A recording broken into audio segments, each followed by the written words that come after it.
You don't have a chance without Jesus of Galilee. Unless you know something I don't. See, we all sin. We sin, we die.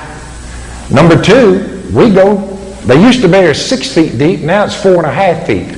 Save money, you know. You say, I'm going into a hole in the ground. How are you going to escape that grave if there is no God and Jesus wasn't who he said he was? You tell me. Well, I'll take my chance without the Bible. You will? You don't have a chance without the Bible and divine intervention. Right? I got to go with him. Some cat called me up, ordered a duck call, and in the process of ordering the duck call, he used God's name in vain about 5 times. About that 5th time, GD, this and that and the other. I said, hey, let me ask you something. Why do you keep cursing the only one who could save you from death?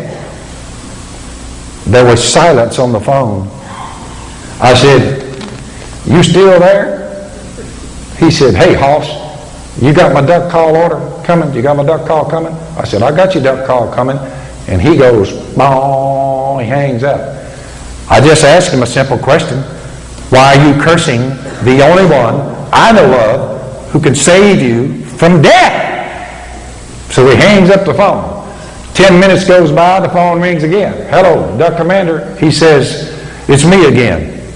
I said, the question's still on the table. Why do you keep cursing the only one who can save you from death? Why him? He said, Mr. Robertson, I never thought about that.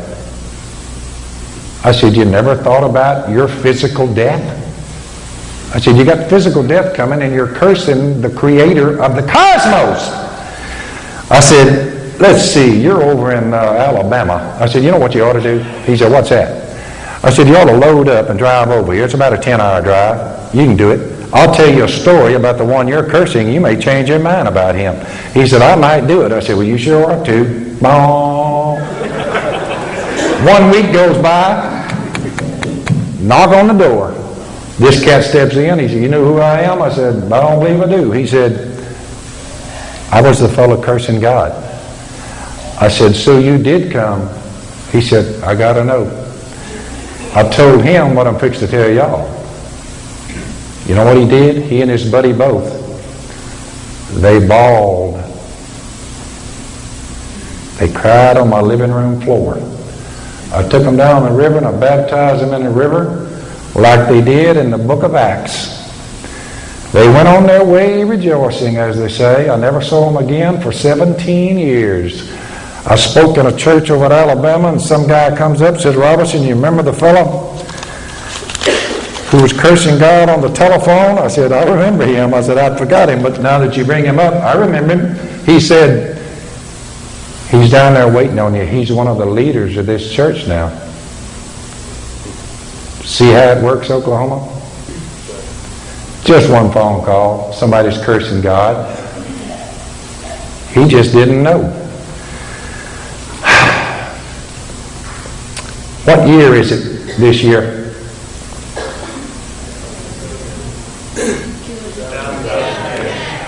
For a fact, last year was 2009. And the year before was 2008. And the year before was 2007. Let's walk it back, Oklahoma. You're going to get to 1,000 and you'll get to down to 100, 99, 98, 97. Walk it back and you're going to get to year 1.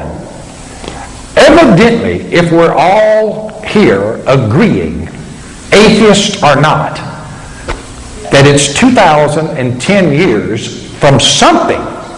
And evidently, something rather large must have gone down 2010 years ago. Or we wouldn't all be saying it's 2010 years since it happened. Right? That's when God became flesh. Jesus. He said, we're all counting time by Jesus. These atheists, they write on their checkbook, oh, you know, October the 1st, 2010 years since Jesus got here. That's what? 2010 A.D. Anno Domini, year of our Lord. We're all counting time by him. I wonder why America acts the way it does if they really believe they're counting time by him. Well, if they're counting time by him, Oklahoma, he must have been here. Right? Well, I thought the Bible was a myth and a fairy tale. Well, what are we doing counting every year that goes by Jesus of Nazareth? I'll tell you why we're counting time by him. Because he came down in flesh, God did, and died on a cross to remove every rotten, filthy thing you've ever done. On top of that, 3 days later, he guaranteed all of us that dead men can come from the ground. It's the only shot we have. Unless you know something I don't.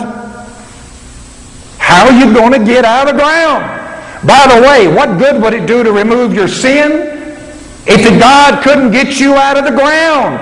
Your grandmother, your grandfather.